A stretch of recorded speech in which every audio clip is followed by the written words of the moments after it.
'Twas autumn 1968, a womb set to evacuate. Sweaty groans and labour strains, tight squeezed hands, contraction pains. Midwife and doctor side by side, parturient figure, legs astride. Now push, they said, and push she did, teeth clenched to rid her of her kid. She pushed and pushed and pushed some more. She pushed so hard, she broke the door. She pushed so hard, the planet quivered. A gale blew. The doctor shivered, and then she felt it coming out. She pushed some more and gave a shout. From within her something slithered. At last, she thought, I have delivered. It's done, she thought, with sweet relief. But sweet relief was sweet and brief, for as is common when giving birth, when pushing enough to shake the earth, other matter may erupt from a neighbouring but separate duct. And alas, this time 'twas true, that thing expelled, 'twas just a poo.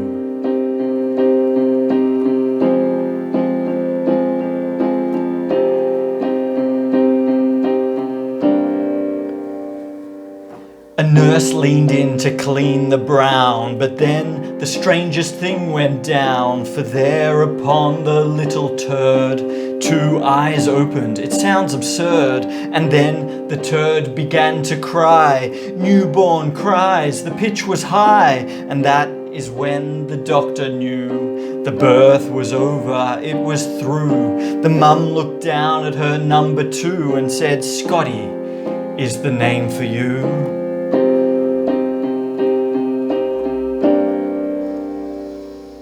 Scotty grew into a little brat, a snooty little shit, a smirking little scat. At kinder he bullied his preschool peers. He sneered and laughed when he saw their tears. When kids fell down he'd kick them hard, then drag them out into the yard. He never felt the need to aid, he'd rather whack them with a spade. One day when Scotty was a teen, he did something really mean. He stole some fireworks as a treat and shot them right across the street. The neighbour's house soon caught alight.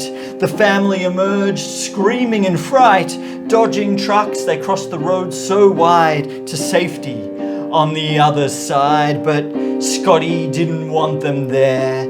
That was his side, it wasn't fair. So what did he do, that pubescent poop?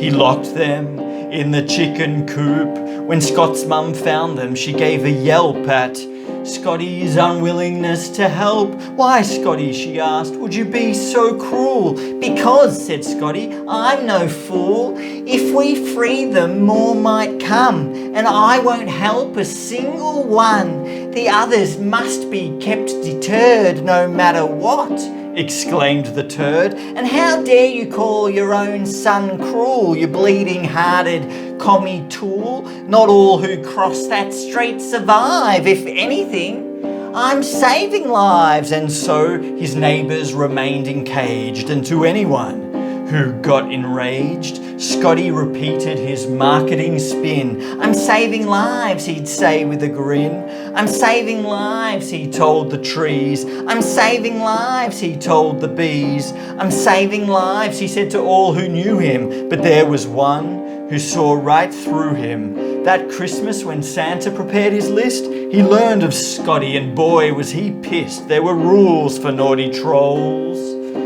No Christmas gifts, just lumps of coal. And so it was that our turd Scotty unwrapped some coal, rough and grotty. But to everyone's surprise, Scotty didn't criticize the gift. Oh no, he loved it so. He took it everywhere he'd go. He cuddled it and coddled it. He bathed with it and swaddled it. Years went by, and in the end, the coal was Scotty's only friend. While his peers went out on dates, Scotty snuggled with his fossil mate. What a weirdo, you might think, but it's not for us to shame his kink. However, In the meantime, the earth was warming, melting ice caps, a greenhouse forming. The world was screaming, no more coal, we fucked the planet and lost control. There was a man who these words haunted, and I don't mean Scotty, though he was daunted, but a coal tycoon, a billionaire. It's just not right. It's just not fair. There's nothing on earth I can't afford, but if I close my mines, I'll be so bored. How can I add more zeros to my net worth if I can't continue to plunder the earth? Then he had a cunning plan. I'll buy the government because I can. Then he heard of the turd named Scott, who, as we know, loved coal a lot. I'll sponsor him to be a Polly. Just the thought made him feel jolly. He and his mates donated a lot to ensure the election of their turd Scott. Scotty laughed all the way to the bank.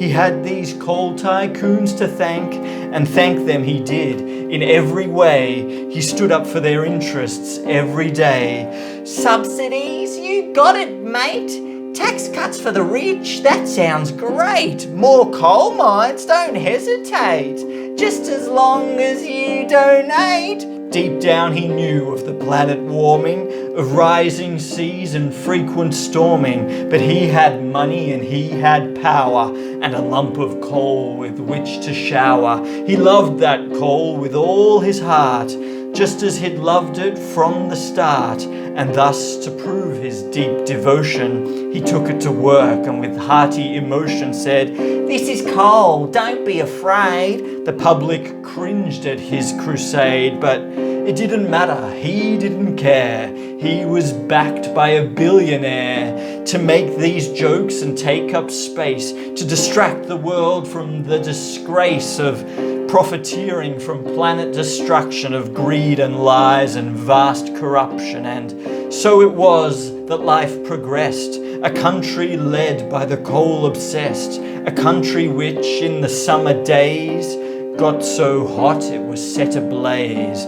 Lives were lost and houses burned, but Scotty didn't seem concerned. The air we breathe was filled with smoke, enough to make a creature choke.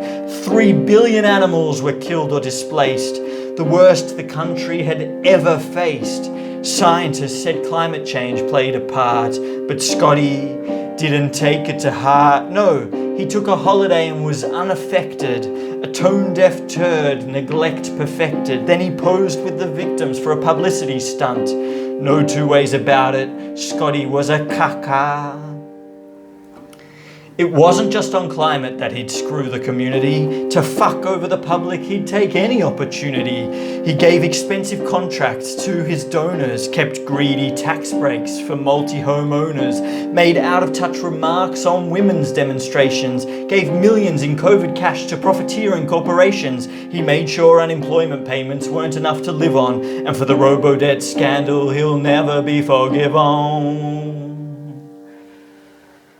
But Scotty always slept well at night, unlike his poor bed which was covered in shite. He didn't face much challenge from the opposition. He had the same billionaire donors as his competition.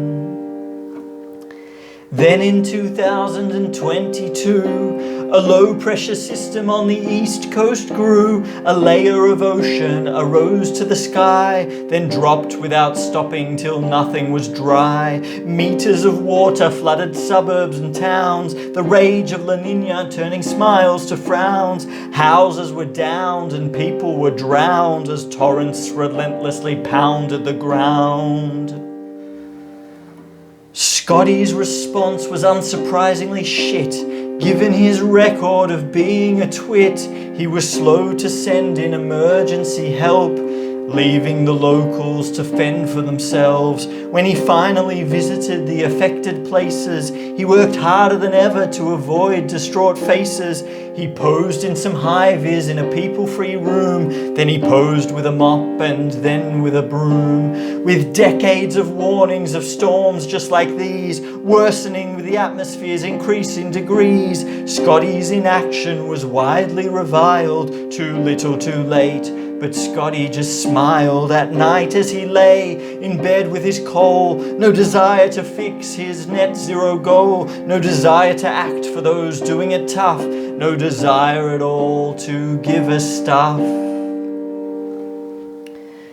Now turds aren't stupid, but turds are callous. What Scotty did, he did with malice, and with every evil thing he'd do, the public's loathing of him grew. One day they realized he was just a poo, and worked out what they had to do. They gathered together and with a loud woohoo, woohoo, they swiftly flushed him down the loo.